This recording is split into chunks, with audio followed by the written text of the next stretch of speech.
Bon, on va prier. Dieu notre Père Céleste, nous voulons te bénir encore ce soir, Seigneur Jésus-Christ, pour l'opportunité que tu nous accordes, Seigneur Jésus-Christ, de venir en ta présence.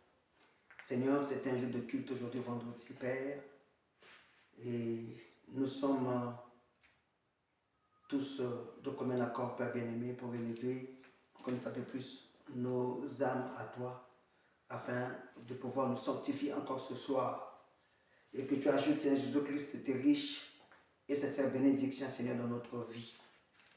Seigneur, nous ne pouvons pas continuer à vivre sur cette terre si jamais, oh Dieu, nous ne demeurons pas dans ta présence. Voilà pourquoi ce soir, nous sommes venus tendre ta main, tendre notre main, afin que, oh Dieu, que tu puisses, Seigneur Jésus-Christ, remplir notre main, Père, de cette bénédiction dont nous venons te demander, Seigneur. Tu as dit demander et je vous donnerai.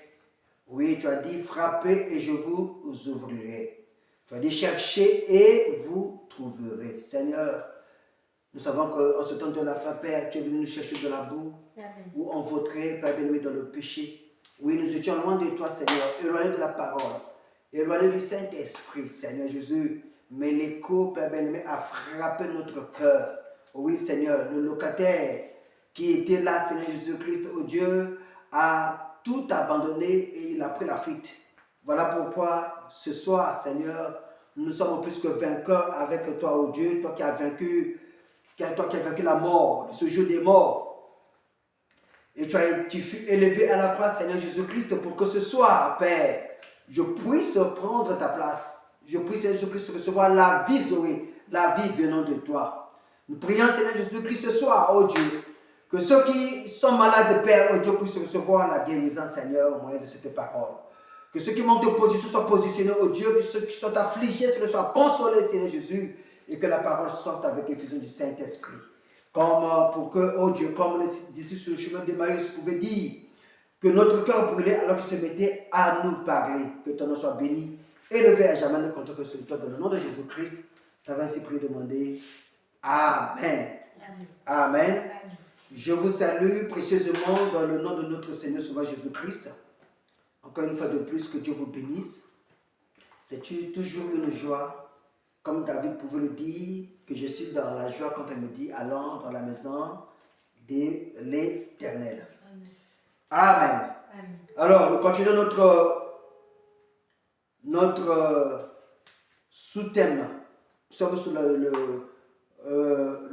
la deuxième responsabilité sacrée. Amen. Il y en a trois. Nous sommes sur la deuxième responsabilité sacrée, sur la féminité sacrée, et nous sommes sur notre cinquième partie. Amen. Amen. Cinquième partie, la féminité sacrée. Amen. Amen. Lisons dans Genèse chapitre 3. Commençons au verset 8 jusqu'au verset 16. Et nous prendrions également le livre de Apocalypse chapitre 3 du verset 14 jusqu'au verset 22. Genèse chapitre 3, commençons au verset 8. Alors il entendit la voix de l'Éternel Dieu qui parcourait le jardin vers le soir. Retenez très bien. Vers le soir, Dieu descendait pour visiter Adam. Et l'homme et sa femme se cachèrent loin de la face de l'Éternel Dieu, au milieu des arbres du jardin. Mais l'Éternel Dieu appela l'homme et lui dit, où es-tu? Il répondit, qui? Adam, j'ai entendu ta voix dans le jardin et j'ai eu peur, parce que je suis nu et je me suis caché. Et l'Éternel Dieu dit, qui t'a appris que tu es nu? Est-ce que tu as mangé de l'arbre dont je t'avais défendu de manger? L'homme répondit, la femme que tu as mise auprès de moi m'a donné de l'arbre et j'en ai mangé. L'Éternel Dieu dit à la femme, pourquoi as-tu fait cela? La femme répondit, le serpent m'a séduit et j'en ai mangé. Retenez très bien, le serpent m'a séduit et j'en ai mangé. L'Éternel Dieu dit au serpent, puisque tu as fait cela. Amen. Remarquez que le serpent, on ne lui a pas laissé le temps de se justifier. Tout de suite, la condamnation, le jugement est tombé sur lui. Puisque tu as fait cela, tu seras maudit entre tout le bétail et entre tous les animaux des champs. Tu marcheras sur ton ventre et tu mangeras de la poussière tous les jours de ta vie. Je mettrai inimitié entre toi et la femme, entre ta postérité et sa postérité, donc la postérité de la femme. Celle-ci te cassera la tête et tu lui blesseras le talon. Il dit à la femme, j'augmenterai la souffrance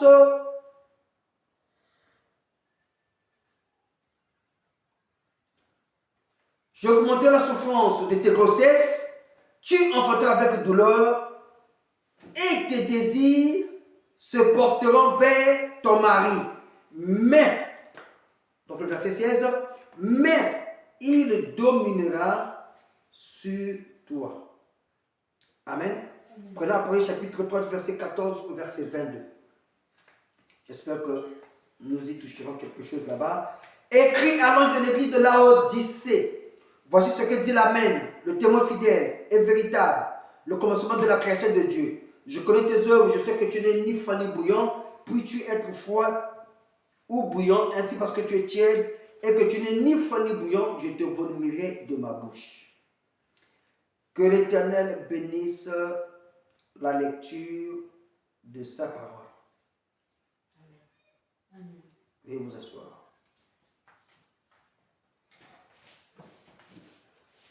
Alors, je vais vous saluer encore très précisément dans le nom de notre Seigneur et Sauveur Jésus-Christ. Alors, comme je l'ai dit tantôt, notre thème demeure la responsabilité, la féminité sacrée, 5e partie. Nous venons de lire sur 2 passages différents et le premier passage que nous avons lu est tiré du livre de la Genèse. Amen. Et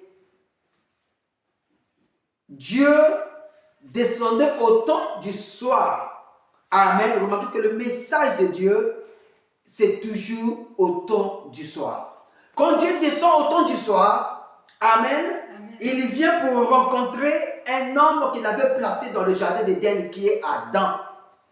Et Dieu descendait pour prendre les informations, pour se rendre compte, sinon pour communier avec l'être humain qu'il avait placé sur la terre.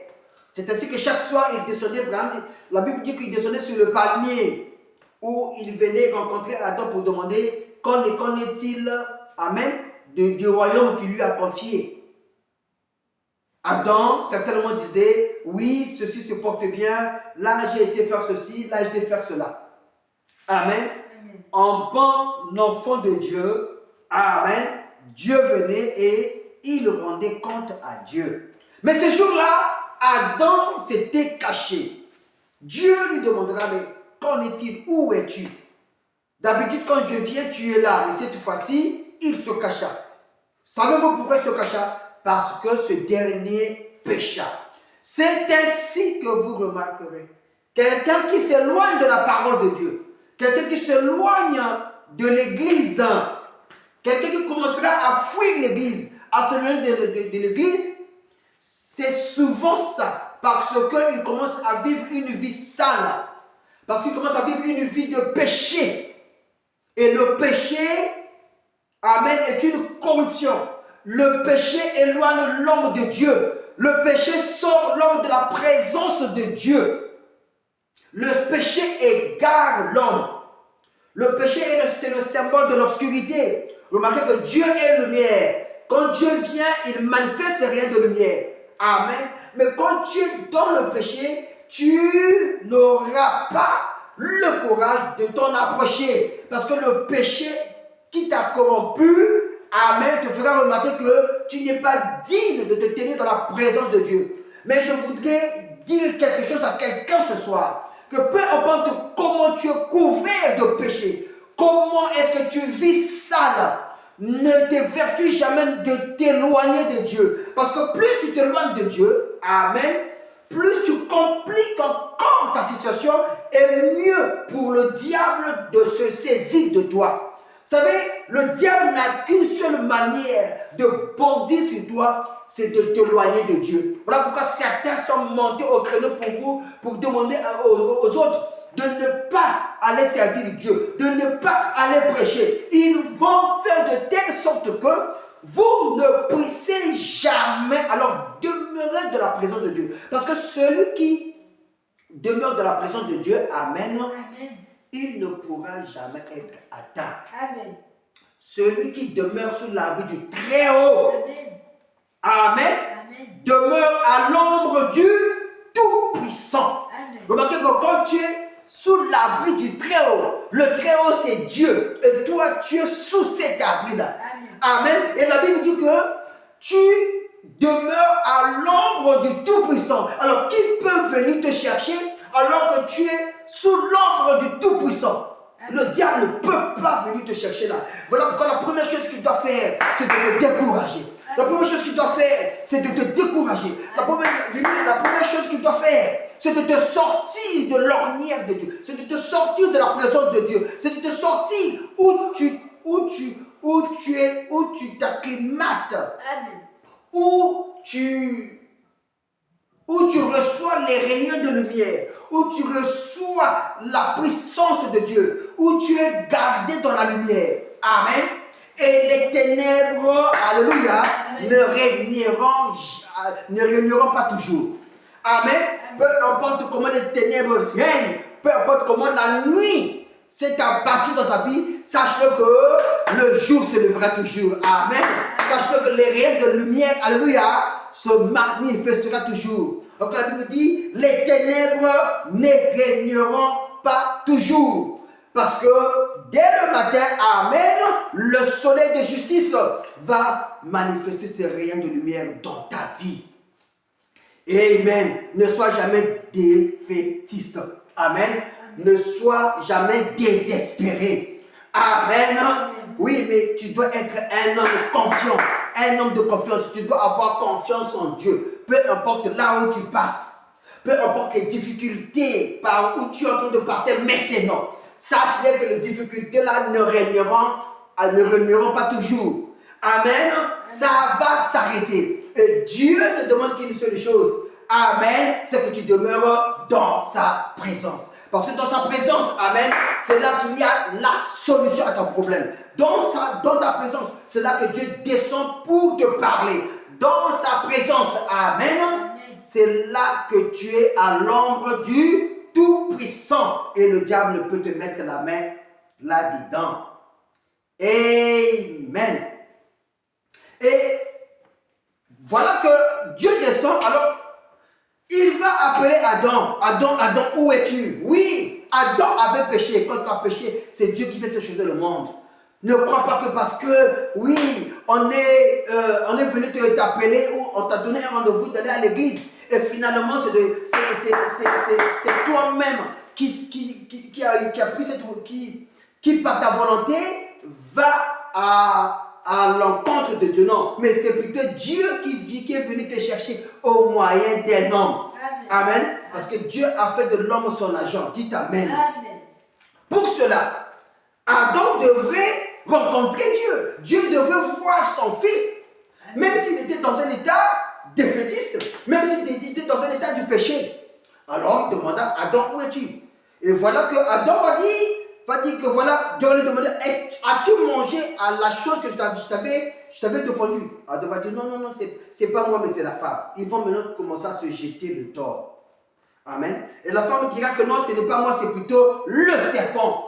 Et comme je l'ai dit tantôt, le serpent n'eut même pas le temps de se justifier tout de suite. Le jugement s'est abattu pour lui. Amen. Mais parce que cela était, alors Dieu devrait les chasser de l'Éden. Amen. L'Éden n'est pas contenu par les pécheurs. Amen. L'Éden est un lieu saint. Et ceux qui devraient vivre en Éden devraient être saints. Amen. Alors, Dieu les chassa après les avoir revêtus quoi? De la peau de l'animal qu'il avait égorgé à la place de l'homme. Parce que la Bible nous dira que l'homme, celui qui mangerait le fruit défendu, amen, l'âme de la personne qui devrait pécher, cette âme-là devrait mourir, n'est-ce pas? Amen. Alors parce que la femme avait péché avec le serpent, parce que la femme séduite par le serpent, a péché avec le serpent, amen. Amen. Et l'homme, sachant que Dieu devrait détruire la femme, quand il le fait, il va pécher volontairement. C'est ce que nous avons dit le dimanche passé, que l'homme n'a pas péché, n'a pas été séduit pour pécher. Amen. Mais il a cherché à protéger Ève. C'est ainsi que nous avons dit, un bon mari, comme Adam, se battra toujours à protéger sa femme. Voilà pourquoi le Seigneur Jésus-Christ s'est battu pour venir protéger sa femme jusqu'à se donner la mort à la croix. Il s'est interposé, alléluia, pour que son épouse vive. Et l'épouse de Jésus-Christ, alléluia, c'est le chrétien aujourd'hui. Dites amen. Amen. Oui, le chrétien est l'épouse de Jésus-Christ. Voilà pourquoi, une fois qu'il va les chasser en Éden, alléluia, amen, Dieu va exiger un prix, amen, afin de pouvoir regagner ce lieu saint qui les avait été chassés. Ce lieu saint pour lequel ils ne méritaient plus parce qu'ils avaient péché. Amen. Et c'est ainsi que nous prenons notre écriture dans la demeure future. Amen. Amen. Où Balaam nous dit que cette femme, qui est le type de l'église également, qui devrait gagner qui devrait repartir en Éden, devrait connaître trois choses. Sous ces trois choses-là, il devrait compter pour repartir en Éden. Et nous avons dit que Dieu a donné les trois responsabilités à qui? À l'église, à la femme, à la mère qui est le type de l'église, pour pouvoir regagner, pour pouvoir être en ordre avec Dieu. Et ces responsabilités, nous avons dit, c'est quoi? C'est la vertu sacrée, la féminité sacrée et oui, allons-y, la vertu sacrée, la féminité sacrée et la maternité sacrée. Amen. Et aujourd'hui, nous sommes sur la féminité sacrée. Remarquez la Bible et les problèmes précisent que tout cela a été donné à la femme. Pourquoi? Pour servir son mari. Donc, le but ici, pour Dieu, de pouvoir t'appeler, toi qui es dans le monde, toi qui es dans une position rétrograde, amen, le but pour lequel nous cherchons en communion avec Dieu, c'est pour que, amen, tu puisses le servir. Mais pour le servir, amen, qu'est-ce que Dieu va faire? Prenons un type. Nous avons le type de Moïse.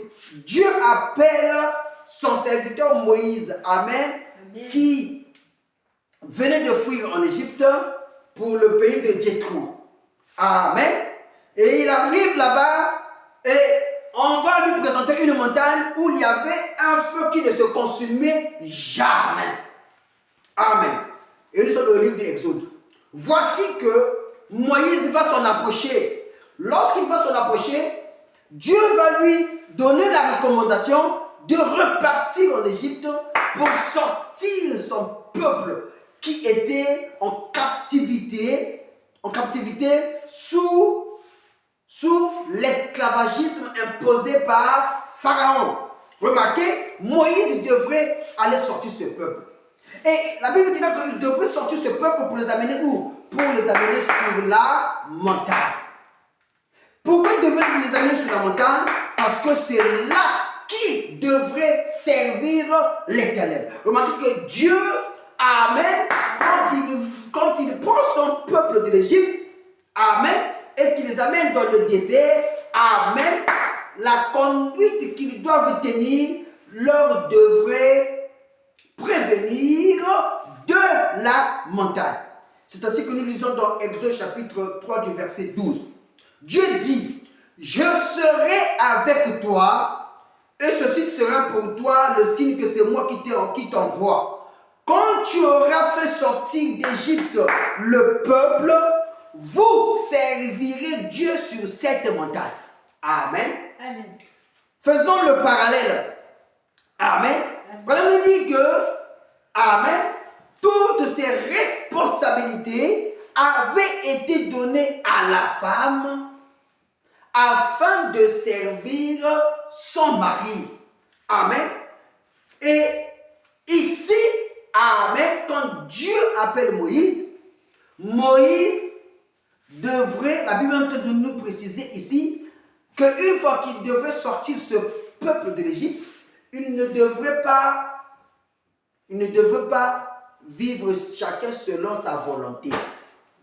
Parce que s'il y a une chose qui nous tue aujourd'hui, c'est que nous ne respectons pas les lois qui nous sont érigées afin de pouvoir savoir ce qu'il y a à faire et à ne pas faire. Amen. Amen. Mais Dieu précise ici que mon peuple ne doit pas marcher comme il veut. Il doit marcher selon ma parole. Amen. C'est ainsi qu'il dit à Moïse. Oh, je relis ça encore. Je serai avec toi, et ceci sera pour toi le signe que c'est moi qui t'envoie. Quand tu auras fait sortir d'Égypte le peuple, vous servirez Dieu sur cette montagne. Amen. Là, Dieu donna le commandement à Moïse.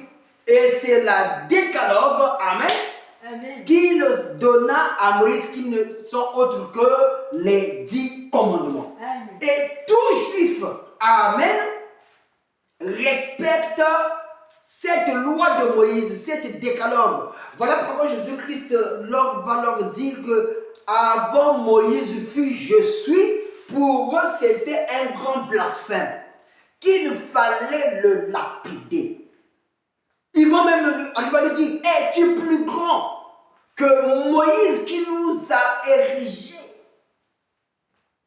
ces 10 commandements? C'est pour dire que les 10 commandements sont la loi de Moïse qui devrait conduire, qui devrait gouverner sur le peuple hébreu. Amen. Amen. Et c'est quoi? C'est l'ensemble des 10 commandements, nous avons dit, de la religion juive, n'est-ce pas? Que Dieu donna à Moïse sur le mont Sinaï. Est-ce que vous connaissez cela? Nous allons le lire pour une fois. Nous irons un peu vite. Exode chapitre 20, écoutez. Alors Dieu prononça toutes ces paroles en disant, Exode chapitre 2, il dit, je suis, chapitre 20, verset 2, ça nous sommes au verset 2, je suis l'Éternel ton Dieu qui t'ai fait sortir du pays d'Égypte, de la maison de servitude. Tu n'auras pas d'autre Dieu devant ma face. Tu ne te feras point d'image taillée, ni de représentation quelconque des choses qui sont en haut dans les cieux, qui sont en bas sur la terre et qui sont dans les eaux plus bas que la terre. Nous allons simplement lire parce que le verset 5, tu ne te prosterneras point devant elle et tu ne les serviras point, car moi l'Éternel ton Dieu, je suis un Dieu jaloux, qui punit l'iniquité des pères sur les enfants jusqu'à la 3e et la 4e génération de ceux qui me haïssent, et qui fait miséricorde jusqu'aux 1000 générations à ceux qui m'aiment et qui gardent mes commandements. Tu ne prendras point le nom de l'Éternel ton Dieu en vain. Prendre le nom de l'Éternel en vain, Dieu l'avait interdit. Car l'Éternel ne le laissera point impuni celui qui prendra son nom en vain. Le nom de Jésus-Christ, nous ne pourrons le prendre en vain. Ici, Dieu est en train de dire. Amen. Amen. Voilà pourquoi un juif ne pouvait prononcer le nom là pour rien. Amen. Cela pouvait te valoir une condamnation. Vous vous rappelez lorsque Ruth la Moabite avait prononcé le nom de l'Éternel Yahvé, on lui dit tu es une païenne et tu n'as pas le droit. Amen. Mais elle va faire comprendre que je connais et je respecte, alléluia, la décalogue, je respecte les 10 commandements que Dieu a érigés à son peuple. Je les respecte et on va lui demander de les réciter. Et Ruth va réciter la décalogue, Ruth va réciter les 10 commandements de Dieu pour leur montrer qu'elle en avait et elle a assumé et elle vivait, elle appliquait les 10 commandements de Dieu. Alléluia. Alléluia. Remarquez que tous ces commandements avaient été donnés à qui? Au peuple juif, afin de pouvoir servir Dieu où? Sur cette montagne. Quelle montagne? La montagne de Sinaï. Amen. Amen. Le verset 8 dit, souviens-toi du jour du repos pour la sanctifier. Amen. Tout ce que nous vivons aujourd'hui là, ce sont des types que Dieu avait donnés à Moïse, qui sont érigés ici dans Exode 20. Vous lirez tout l'Exode 20, vous verrez que tous ces commandements avaient été énumérés ici. Le verset 9 dit, tu travailleras 6 jours et tu feras tout ton ouvrage. Tu travailleras 6 jours et tu feras tout ton ouvrage. Mais le 7e jour est le jour du repos. N'est-ce pas jusqu'à aujourd'hui? Alors que nous attendons l'enlèvement, le 7e jour reste un jour de repos et un jour où nous commémorons la résurrection de Jésus. Voilà pourquoi le véritable chrétien, amen, se battra ce jour-là, amen, de pouvoir honorer son Dieu, de pouvoir adorer le Seigneur Jésus-Christ. Et c'est un symbole, un signe de commémorer sa résurrection. Amen. Écoutez encore le verset 11, il dit, car ainsi en 6 jours, l'Éternel a fait les cieux, la terre et la mer, et tout ce qui est contenu. Il s'est reposé le 7e jour. C'est pourquoi l'Éternel a béni le jour du repos et l'a sanctifié. Le verset 12 dira, honore ton père et ta mère, afin que tes jours se prolongent dans le pays que l'Éternel ton Dieu te donne. Alléluia. Remarquez, le verset 12 ici, il est confirmé. Dans Éphésiens chapitre 6, amen, lorsque l'apôtre Paul va arriver, il va répéter la même chose à l'église pour montrer que, amen, ce que Dieu a fait avec les Juifs, il le fait également avec les gentils. Il le fait également avec l'église. Quand il tourne son dos aux gentils pour aussi se faire connaître aux païens, au peuple païen, au peuple gentil, pour se faire aussi connaître à l'église. L'église également devrait recevoir les mêmes commandements. Dites amen à cela. Amen. Amen. Maintenant, remarquez une chose. Lorsque ces commandements sont donnés, Moïse, alléluia, devrait s'arrêter sur la montagne. Et Moïse va alors mourir sur la montagne. Pourquoi Moïse n'est-il pas arrivé à la terre promise? Et la Bible nous dira parce que Dieu va lui recommander de donner de l'eau à son peuple qui avait soif, n'est-ce pas? Amen. Et remarquez, parce que le peuple de Dieu, c'est un peuple têtu. C'est un peuple qui est plein de murmures. Moïse en avait tellement marre. Dieu va lui recommander d'aller frapper aux eaux, amen, afin de donner son peuple. Et lui, il va aller s'en approprier. Dieu, il y a une chose qu'il n'avait jamais, qu'il ne permettra jamais, c'est de partager son adoration avec un homme. Et Moïse, parce qu'il s'en était approprié, Dieu lui dira, tu n'entreras pas dans la terre promise. Amen. Mais cela aussi, c'était pour répondre à un type.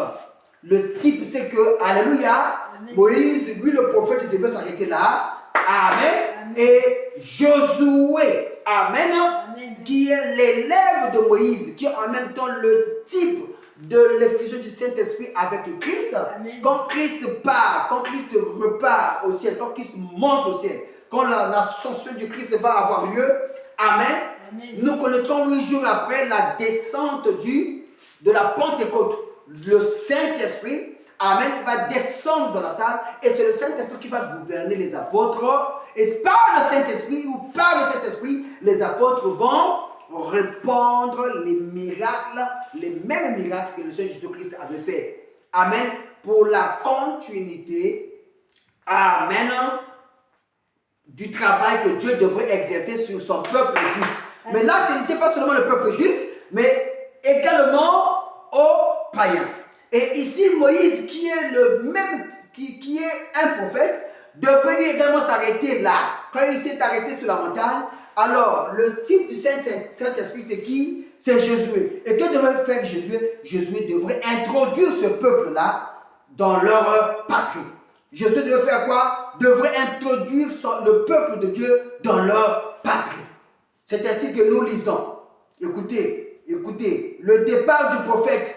Amen. Mais Josué, lui, il ne devrait pas se débrouiller, amen, à pouvoir conduire le peuple de Dieu selon son inspiration. Il est le type du Saint-Esprit. Mais Josué, le type du Saint-Esprit, ne pouvait pas conduire le peuple d'Israël selon son consentement. Donc, Josué, qui est le type du pasteur aujourd'hui, amen, n'avait aucun message, il n'avait aucune inspiration, sinon son inspiration était basée sur la loi de Moïse. Moïse est parti. Moïse a érigé la loi. Cette loi auquel le peuple n'entendait que des tonnerres. Cette loi auquel le peuple ne comprenait rien. Il fallait un interprète. Et Moïse étant le prophète de Dieu, Moïse étant l'interprète de Dieu, devrait interpréter la parole de Dieu pour le peuple juif. Donc quand le peuple hébreu écoutait Dieu en train de parler avec Moïse sur la montagne, ils entendaient seulement les tonnerres. Vous savez, c'est comme quand la pluie commence à naître. Vous allez suivre que généralement, avant la pluie, il y a des tonnerres. Les tonnerres là, généralement, ça fait peur. Amen. Oh, je me rappelle de cet enfant auquel Branham nous explique, alors que sa maman lui avait recommandé d'aller dormir. Et l'enfant avait peur. Il avait peur pourquoi? Parce que dans la nuit, dans sa chambre, il y avait des éclairs et des tonnerres qui étaient en train de tenir. Et pendant que il y avait des tonnerres, il eut peur. Il courut fermement pour dire, maman. Ah, je n'arrive pas à dormir parce que quand je veux dormir, il y a des tonnerres qui sont en train de tonner et moi ça me fait peur.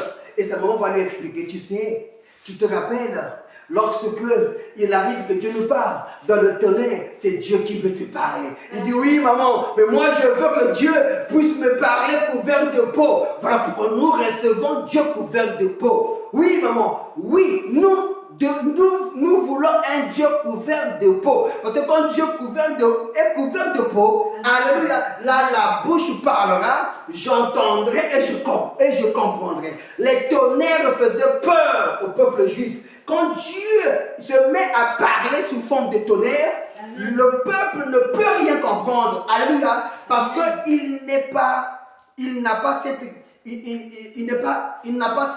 cette morphologie. Amen. De pouvoir comprendre Dieu parler. Il faut un interprète. Voilà pourquoi Dieu a besoin d'un Moïse toujours. Entre le peuple de Dieu et Dieu au milieu, il doit toujours avoir un interprète. Parce qu'il dit, lorsque tu sortiras ce peuple d'Égypte, tu le conduiras sur cette montagne et c'est là que vous me servirez. Amen. Dieu devrait confier sa responsabilité à son peuple afin de pouvoir savoir comment le servir. Tu veux savoir comment servir Dieu, alors tu dois te retrouver sur la montagne de Sinaï. Avec qui? Avec Moïse. Mais remarquez, Dieu en qui il avait confié sa lettre, sa décalogue à Moïse, Moïse va mourir. Et quand il meurt, qui reste en scène?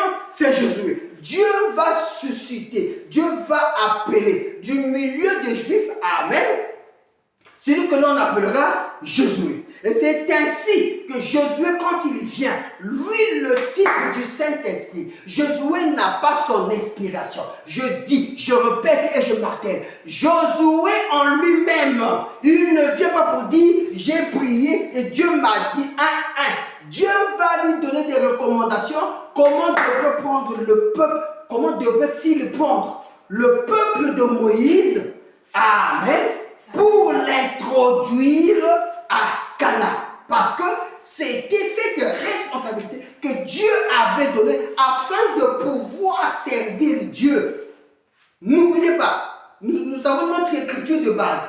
Amen. C'était de les sortir de l'Égypte, de les amener à Sinaï, au mont Sinaï, là-bas, pour recevoir tout le conseil de Dieu, qui est la décalogue, amen, qui était quoi? La loi de Moïse pour leur permettre de servir Dieu, d'être en ordre avec Dieu, de rester sur la terre avec cette décalogue-là et de souhaiter un jour, pendant la résurrection, si Dieu tardait à venir, amen, de pouvoir retrouver leur position, de pouvoir gagner l'Éden. L'Éden ne pouvait être retrouvé qu'en servant Dieu sous la décalogue, sous les 10 commandements de Dieu. Amen. Est-ce que c'est clair? Amen. Allons-y. Josué arrive. Que dit Dieu pour Josué? Amen. Que ce livre, Josué chapitre 1, commençons au premier verset. Écoutez. Alléluia. Après la mort de Moïse, serviteur de l'Éternel, l'Éternel dit à Josué, fils de Nun, serviteur de Moïse. Amen. Oh, restons un peu sur ce premier verset. La Bible dit, après la mort de Moïse, serviteur de l'Éternel, amen, l'Éternel dit à Josué, fils de Nun, serviteur de Moïse. Donc, Josué n'était pas serviteur de l'Éternel, dites amen. Mais Josué était serviteur de Moïse. Un homme amenant un autre homme.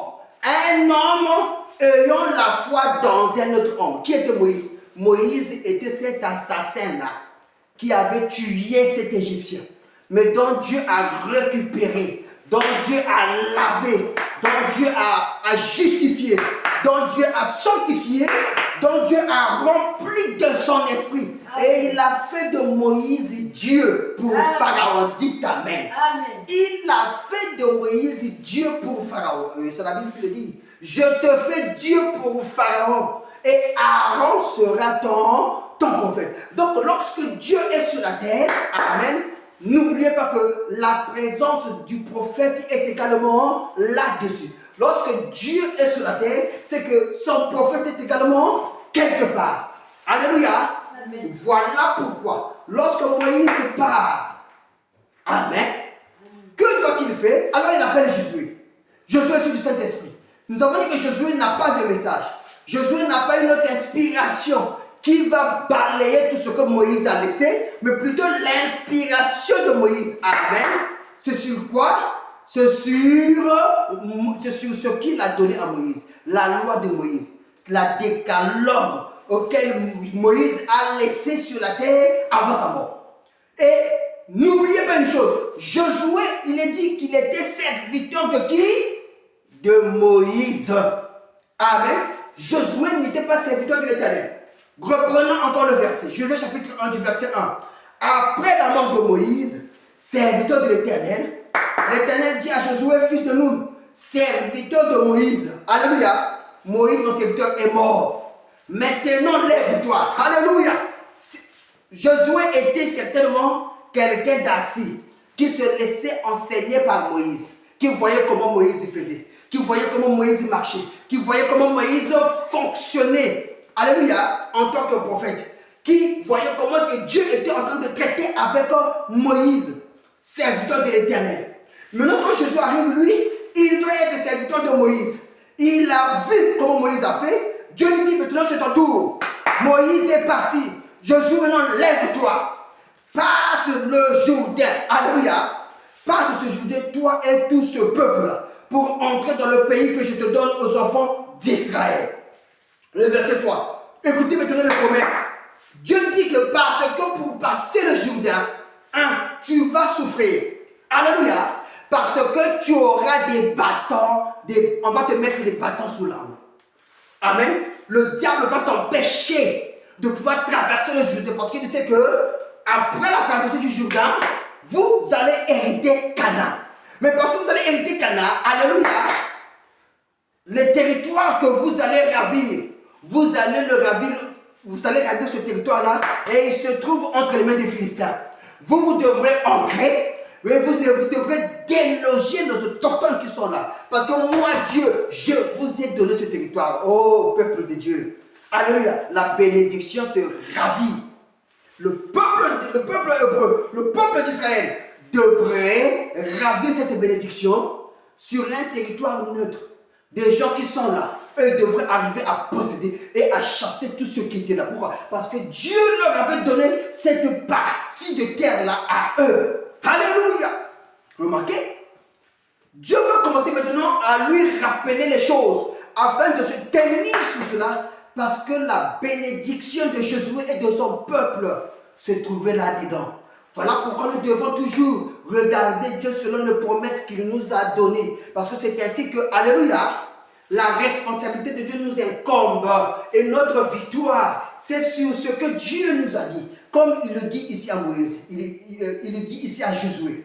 Il dit, le verset 3, « Tout lieu que foulera la plante de votre pied, je vous le donne comme je l'ai dit à Moïse. » Le verset 4, « Donc, tout lieu, parce que tu es un fils de Dieu, tu dois savoir que partout où tu poses tes pieds, amen, tu prends toute cette contrée-là sous ton contrôle.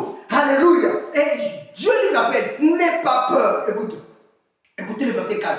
Vous aurez pour territoire depuis le désert et le Liban. Donc Dieu lui donne Dieu lui délimite le territoire pour lequel il devrait posséder. Vous voyez, Dieu n'est pas un Dieu du hasard. Quand il a dit que tu vas posséder la chose, sache que tel qu'il t'a transcrit le territoire sur lequel tu devais posséder, eh bien, toi, tu dois mettre ta foi dessus. Et tu dois mettre le pied, comme aujourd'hui avec la parole. Pendant que les prêtres venaient avec la parole devant le Jourdain, il y avait l'eau. Mais il fallait mettre le pied dans l'eau avec foi et le Jourdain devait s'ouvrir. Alléluia. Il y avait l'eau. Logiquement, quand tu mets ton pied dans l'eau, l'eau ne recule pas. Mais ils avaient la foi basée sur la promesse. Dieu avait dit à Josué, tu traverseras le Jourdain parce que c'est ma promesse. Alléluia. La foi est assise sur la promesse. La promesse de Dieu, c'est que tu traverseras. Et quand ils sont arrivés, ils se sont dit, je ne sais pas comment vas-tu le faire. Je ne sais pas comment Dieu va prendre cette eau-là. Il va dégager l'eau pour rendre là où était l'eau sec. Et que nous puissions traverser avec la l'arche. Oh, quand tu as l'arche de la parole avec toi, quand tu as la loi de Dieu avec toi, quand tu as la décalogue avec toi, Amen. je te dis, partout où tu fouleras ton pied, je t'en donne en possession. Et parce que j'ai dit que tu vas posséder Canaan. Alors même devant les eaux, arrive avec foi, pose ton pied, les eaux vont s'ouvrir. Amen. Tout lieu que foulera la plante de votre pied, je vous le donne comme je l'ai dit à Moïse. Le verset 4. Vous aurez pour territoire depuis le désert et le Liban jusqu'au grand fleuve, le fleuve de l'Euphrate. Tout le pays des Essiens et jusqu'à la grande mer vers le soleil couchant. Amen. Amen. Vers le soleil couchant. Oui. Amen. Nul ne tiendra devant toi tant que tu vivras. Je serai avec toi comme j'ai été avec Moïse. Alléluia. Je serai avec toi comme j'ai été avec Moïse. Je serai avec toi, Josué, comme j'ai été avec Moïse, mon prophète. Amen. Il dit, je ne t'abandonnerai pas, le verset 7. Je ne te délaisserai point, je ne t'abandonnerai point. Quand Dieu dit, je ne te délaisserai point, que tu passes par des moments difficiles, toi, tu dois répéter, Seigneur, tu as dit que je ne t'abandonnerai point. J'étais dans le monde, tu es venu me chercher. J'étais dans le monde, je voterai dans la boue, je voterai dans la boisson, je voterai dans la prostitution. Seigneur, tu es venu m'appeler là. J'ai pris ma Bible, je me suis levé, je commence à aller à l'église, je commence à avoir une vie vertueuse. Seigneur, mais même si je ne suis pas encore arrivé, mais je sais une chose, tu as dit, je ne t'abandonnerai point, je ne te délaisserai point. Alléluia. Il dit, fortifie-toi et prends courage. Fortifie-toi et prends courage. Quand tu vas te retrouver devant la bataille. Amen. Oh, ne te décourage pas. Fortifie-toi. Regarde la promesse. La promesse dit quoi? Je ne t'abandonnerai point, je ne te délaisserai point. Quelle que soit la bataille peut être rude. Quelle que soit la bataille peut être rude. À un moment même, le goût de la prière est parti. Quand tu regardes la vie, comment elle est en train de peser sur tes épaules. Quand tu regardes comment les problèmes sont en train de s'enchaîner dans ta vie, tu dis, ah, je ne pourrai pas. Ah, je ne pourrai pas. Mais à un certain moment, tu lèves le visage. Tu regardes la promesse. La promesse te dit, je ne t'abandonnerai point, je ne te délaisserai point. Fortifie-toi et prends courage. Oh, je voudrais dire à quelqu'un ce soir, Dieu est en train de te dire, fortifie-toi et prends courage. Fortifie-toi et prends courage. Amen. Car c'est toi qui mettras ce peuple en possession du pays que j'ai juré à leur père de leur donner. Josué avait l'étendard de pouvoir conduire le peuple de Dieu afin qu'il puisse posséder, alléluia, Amen. le territoire que Dieu avait juré à leur donner. Le verset 7 dit, il répète encore, fortifie-toi seulement et aie bon courage en agissant, écoutez, fidèlement, selon toute la loi. Est-ce qu'il a dit selon un peu la loi de Moïse? Non, il a dit toute la loi. Amen. Selon toute la loi que Moïse, mon serviteur, t'a prescrite. Alléluia. Cette loi-là a été prescrite pour que Josué, alléluia, puisse prendre que la loi et l'appliquer. Oh, parfois Dieu, tout ce qu'il attend de nous, c'est quoi? C'est simplement que nous puissions prendre la parole de Dieu et nous l'appliquer. Il n'a pas dit va me l'interpréter. Il n'a pas dit va faire des commentaires. Il a seulement dit prends la parole, applique-en. Et c'est là, quand tu appliques la parole de Dieu, alléluia, quand tu appliques la parole de Dieu, c'est là que les merveilles de Dieu commencent à se faire voir. Pourquoi ta plaie? Pourquoi la fille? Pourquoi la plaie de la fille? Pourquoi la plaie de la fille d'Israël ne se cicatrise pas? Parce que justement, amen, il n'y a pas de bon mangalade. Parce que tu ne prends pas la bonne mangalade et tu te l'appliques pas. Applique simplement le bon mangalade et tu verras que la plaie va se cicatriser. Fortifie-toi et aie bon courage. En agissant fidèlement selon toute la loi que Moïse, mon serviteur, t'a prescrite, ne t'en détourne ni à gauche, ni à droite. Alléluia. Ce n'était pas la loi de Josué, je voudrais dire. Ce n'était pas la loi que Dieu avait donnée à Josué, non. Dieu avait donné cette loi-là à Moïse. Mais Moïse est parti, le prophète est parti. Alors Josué a été appelé, il a été appelé de la foule, il a été appelé du milieu de ses frères. Et Dieu l'a choisi. Oh, il arrive que Dieu veut faire la continuité de son travail sur la terre. Et il regarde aujourd'hui, qui va-t-il choisir?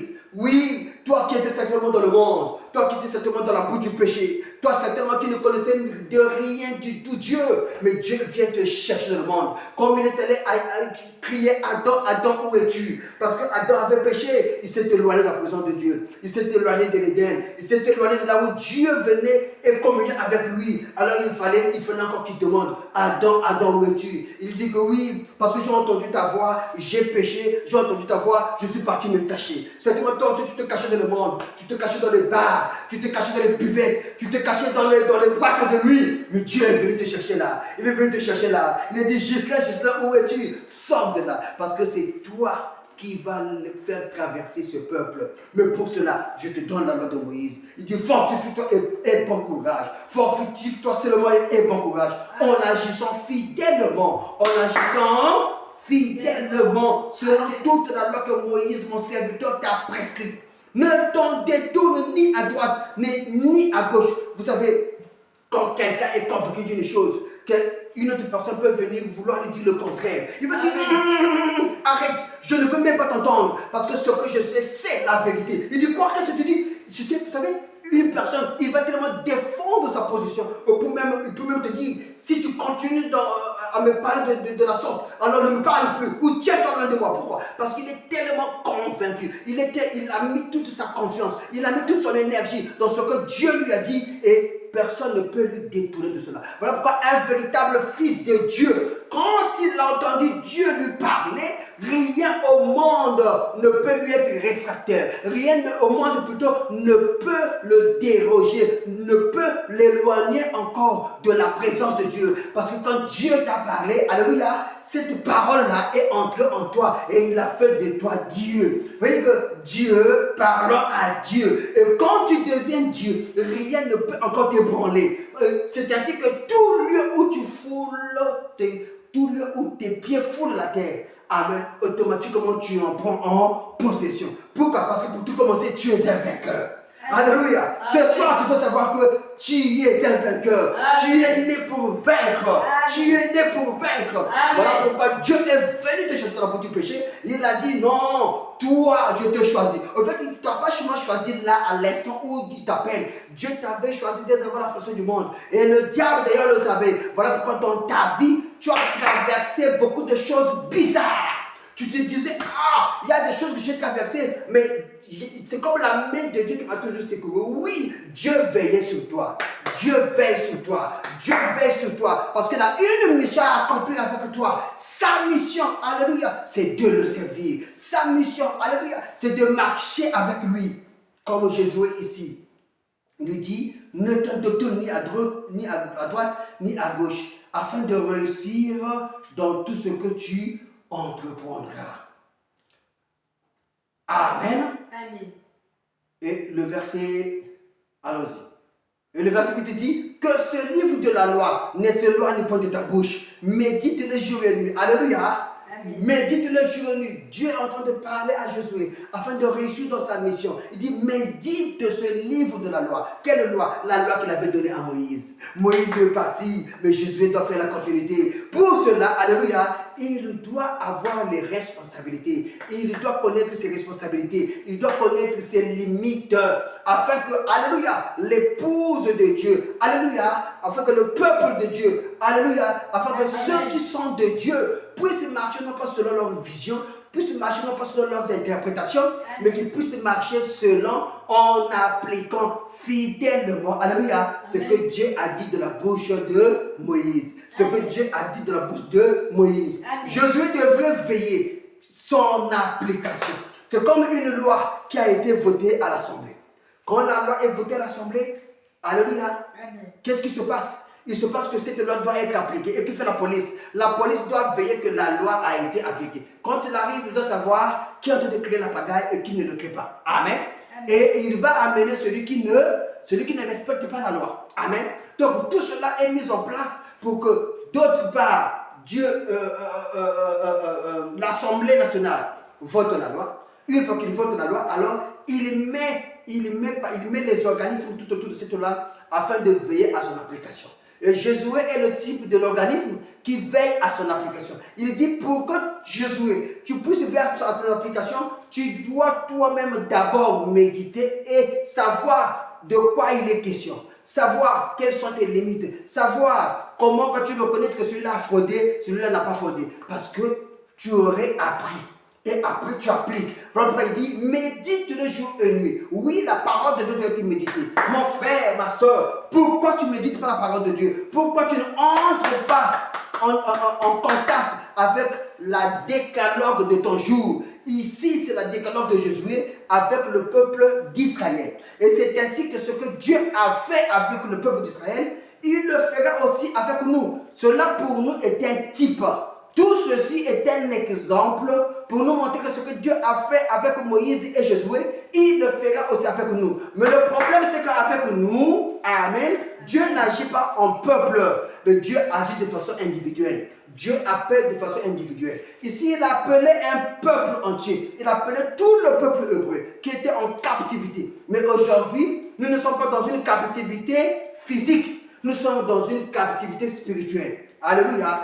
Voilà pourquoi il a dit, ce que vous voyez se manifester à Sodome et Gomorrhe. Sodome et Gomorrhe, c'était quoi? C'était la sodomie, c'était la vie sale. Les hommes qui étaient devenus des femmes, les femmes qui étaient devenues des hommes. C'était une vie de pagaille, c'était une vie de prostitution, c'était une vie insoutenable. Le cri de Sodome, la Bible dit, était parvenu au ciel. Dieu dit non, non, non. Le cri sale, le cri du péché me parvient au ciel et je dois descendre pour aller me rendre compte. Mais quand Dieu descend sur la terre, alléluia, qui était sur la terre? Il y avait Abraham. Genèse chapitre 18 dit qu'Abraham se reposait sur les chaînes de Mamré. Il vit venir qui? Il vit venir un homme au milieu avec deux autres.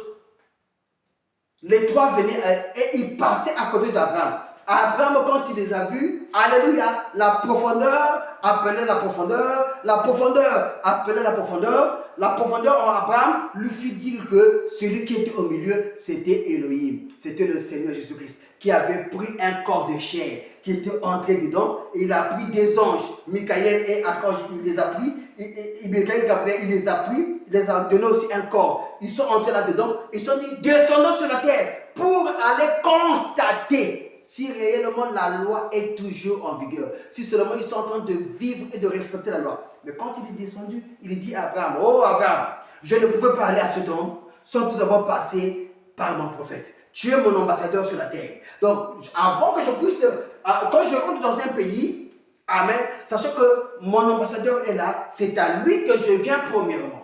Et un président, avant qu'il ne puisse aller chez l'autre président dans ce pays-là, sachant qu'il y a son ambassade qui est là, il va d'abord constater avec son ambassadeur. Mon ambassadeur, tu es là, oui. Comment ça se trouve au pays là-bas? Est-ce que la sécurité est garantie? Comment tu trouves la politique qui mène le pays là? Et tout ça là. Quand le président descend lui-même sur la terre, c'est qu'il s'est assez emmagasiné. Il est assez informé de tout ce qui se passe sur cette terre. Pourquoi? Parce que son ambassadeur, lui, il a déjà donné toutes les informations. Amen. Et l'ambassadeur de Dieu, amen. L'ambassadeur de Dieu était Abraham. Abraham, c'était son ambassadeur. Dieu alla le visiter. Il traita avec Abraham pour lui dire que Sodome et Gomorrhe m'a déçu. Il ne vit pas la loi de Moïse. Il ne vit pas cette loi que j'avais érigée à Moïse. Alors, s'il y a un juste là-bas, il a dit quoi? Je ne périrai pas Sodome et Gomorrhe. Mais il fallait sortir qui? L'autre seul qui était juste avec son épouse et ses enfants. Remarquez que combien que même son épouse était juste, mais son épouse, parce qu'elle n'était pas totalement convertie, elle resta en chemin. Oh, il y a des gens qui vivent la parole de Dieu. Il y a des gens qui vivent la loi de Dieu, mais parce qu'ils ont un pied dans le monde et un pied dans la parole, amen. Même s'ils sont sortis de Sodome et Gomorrhe, mais ils vont se retrouver en statut de sel. Pourquoi? Parce qu'ils vont continuer toujours à regretter le monde. À un certain moment, quand tu entends encore la musique du monde, il dit, ah, la musique du... Ah, c'est que quand j'étais... Ah, le regret là, c'était un manque de foi. Ça veut dire que tu n'es pas encore totalement affermi. En ce moment-là, ça aura tendance à vouloir te ramener encore dans le monde. Amen. Et remarquez, la femme de l'autre s'était retournée, alors que l'ange lui avait dit, ne vous retournez pas. C'était de la désobéissance. Amen. Voilà pourquoi Dieu n'aime pas des gens désobéissants. Dieu aime des gens qui écoutent et qui mettent en pratique. Amen. Et parce que Sodome et Gomorrhe est revenu encore aujourd'hui, alors faites attention. Nous voyons encore les mêmes comportements qui étaient à Sodome et Gomorrhe, c'est revenu encore aujourd'hui. Regardez comment les hommes se sont efféminés. Regardez les hommes, quand vous le regardez, vous avez même du mal à savoir si c'est un homme ou si c'est une femme. Il dit, c'est ce qui s'est passé à Sodome et Gomorrhe. Et la Bible dit que lorsque vous verrez cela, au milieu du soir, le Fils de l'homme, selon Luc 17:30, paraîtra. Il paraît pourquoi? Alléluia, pour de nouveau venir réformer son église. En lui donnant la loi. Alléluia. Et cette loi sortira de nouveau, alléluia, sur la montagne. Mais cette fois-ci, ce n'est pas la montagne de Sinaï. Amen. Mais ça sera sur la montagne du soleil couchant. Or, la montagne du soleil couchant, pour s'y retrouver, Pour que Dieu descende, il faut de nouveau un Abraham. Dites Amen. Il faut de nouveau un Moïse. Dites Amen. Amen. Voilà pourquoi, alléluia, l'Église a reçu ce 7e messager. Et c'est au 7e messager, la Bible dit que le 7e messager, c'est qui? Le 7e messager, c'est un prophète. Alléluia, un prophète en la qualité de Moïse, un prophète en la qualité d'Abraham. Mais ce dernier, alléluia, il est plus grand que tous ces prophètes. Pourquoi? Parce que lui, il a reçu le mandat de rassembler ce peuple. Amen. De l'éduquer, de lui demander d'attendre les tonnerres nous parler. Amen. Et quand ces tonnerres-là nous parleront, lui de même, comme cet enfant qui avait peur d'écouter les tonnerres grandir, allait dire à maman, moi je veux un Dieu couvert de peau. Alléluia. Pour que lorsque le Dieu qui sera couvert de peau, il parlera, nous pourrons le comprendre. Amen. Amen. Nous aussi alors, Dieu va interposer un frère. Il va prendre un frère du milieu de frères. Alléluia. Comme il avait pris Josué. Amen. C'est en lui qu'il dira ne bois pas, ne fume pas, ne suis pas ton corps en aucun cas. Parce que j'ai une mission à utiliser avec ton corps. Alléluia. Et c'est cet homme. Alléluia. C'est cet homme. Amen. Qui va être l'interprète des tonnerres que Dieu va donner à son peuple. Et lui, de nouveau, il va ériger cette loi, amen, comme étant les responsabilités que Dieu voudrait confier à sa dernière église. Vu que le péché sera tellement élevé, le péché a tellement abondé sur la terre. Dieu dit non, pour fortifier mon peuple, il faut de nouveau, alléluia, que je puisse retranscrire un livre. Ce livre-là, amen, de la même manière qu'il avait été écrit par Moïse, amen, lui aussi, amen, il écrira un livre. Ce livre-là, ce sera pour l'Église. Ce n'est plus un livre pour le peuple juif, amen, mais au niveau de l'Église, amen, lui aussi, il appelle ce prophète. Cela apparaît chapitre 10 du verset 1 jusqu'au verset 7. Amen. Il dit que lorsque, amen, les tonnerres commenceront à tonner, amen, lui, il entendra et il écrira. Et il lui dira alors, descends, va donner ce livre-là à l'église. Et lorsque toi, tu avaleras ce livre, il sera amer dans tes entrailles, n'est-ce pas?